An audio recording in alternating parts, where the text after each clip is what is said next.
But here's the thing. What the critics have failed to address is their plan.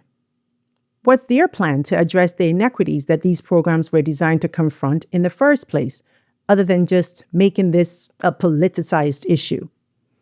Well, I've got an answer for you. None, because they don't believe there is a problem. So there is no plan. Actually, they believe that they are rather the victims. So on November 20th, 2024, Republicans introduced a bill, an anti-DEI bill aiming to eliminate all DEI programs and offices across the federal government. But here's the kicker.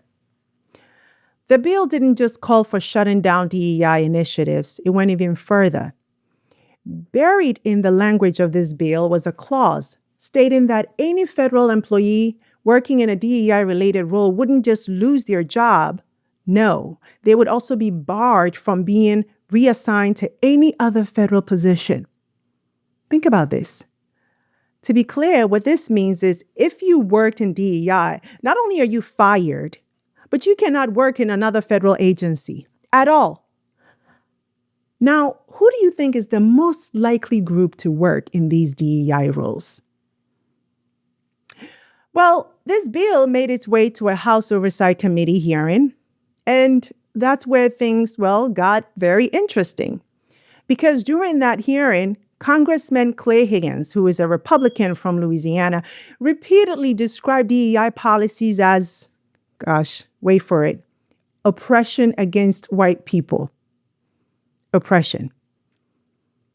And this is where Congresswoman Jasmine Crockett steps in.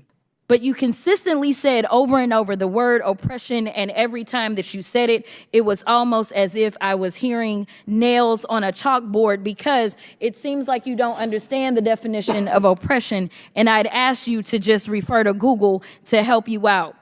Oppression is the prolonged, cruel, or unjust treatment or control. That is the definition of oppression. And so as I sit here as a Black woman who practiced civil rights, let me tell you the reason that my colleagues wanted to make sure you understood the same Black history that your side of the aisle wants to delete out of classrooms is because you can then misuse words like oppression. There has been no oppression for the white man in this country. You tell me which white men were dragged out of their homes. You tell me which one of them got dragged all the way across an ocean and told that you are going to go and work. We are going to steal your wives. We are going to rape your wives. That didn't happen. That is oppression. We didn't ask to be here. We're not the same migrants that y'all constantly come up against. We didn't run away from home. We were stolen.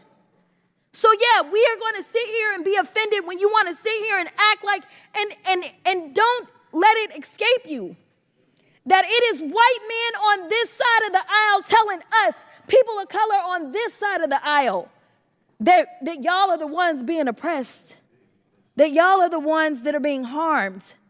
That's not the definition of oppression. You tell me the prolonged, cruel, or unjust treatment that you've had, and we can have a conversation. You tell me the uncruel, unjust treatment you've had, and then we can talk. Let's keep watching. There is an article from The Guardian, and it is a little old. It's from 2021, so I apologize. But it said that back then, just 3 years ago, white men represent 30% of the population, but 62% of office holders. These are the issues that we are constantly looking at and recognizing and trying to say, is this just? I can't even tell you how many white men have served in this chamber, but I can tell you that I am only the 55th Black woman to be elected to Congress. And so when you want to talk about history and pretend as if it was so long ago, it wasn't. Because again, I am just number 55. So you see, I love history. It was one of my favorite subjects in school. So whenever something happens, I love just digging in and revisiting history to see if there is something it can tell us about the present or future. It does, after all, repeat itself, doesn't it?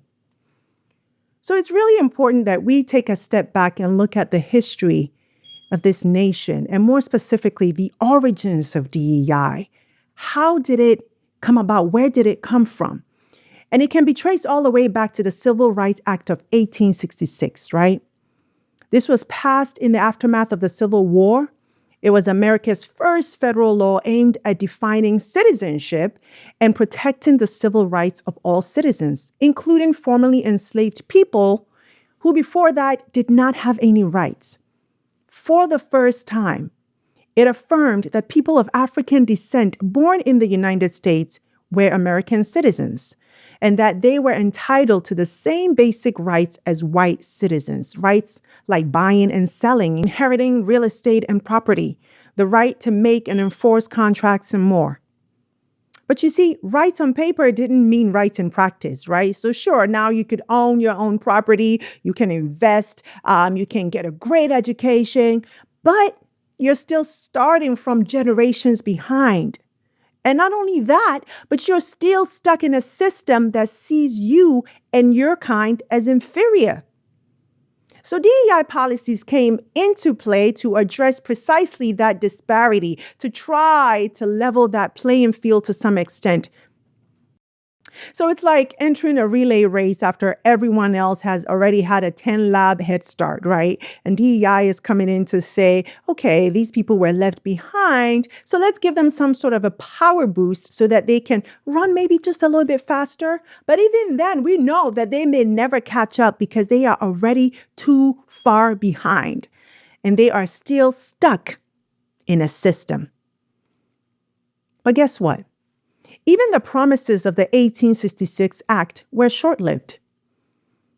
By the late 19th and early 20th centuries, Jim Crow laws erased many of these protections, deepening segregation and inequality. It wasn't until nearly a century later, during the civil rights movement of the 1960s, that the nation made another concerted effort to tackle systemic inequalities. So the Civil Rights Act of 1964 was a major turning point. It became the cornerstone of modern DEI efforts, prohibiting discrimination based on race, color, religion, sex, or national origin.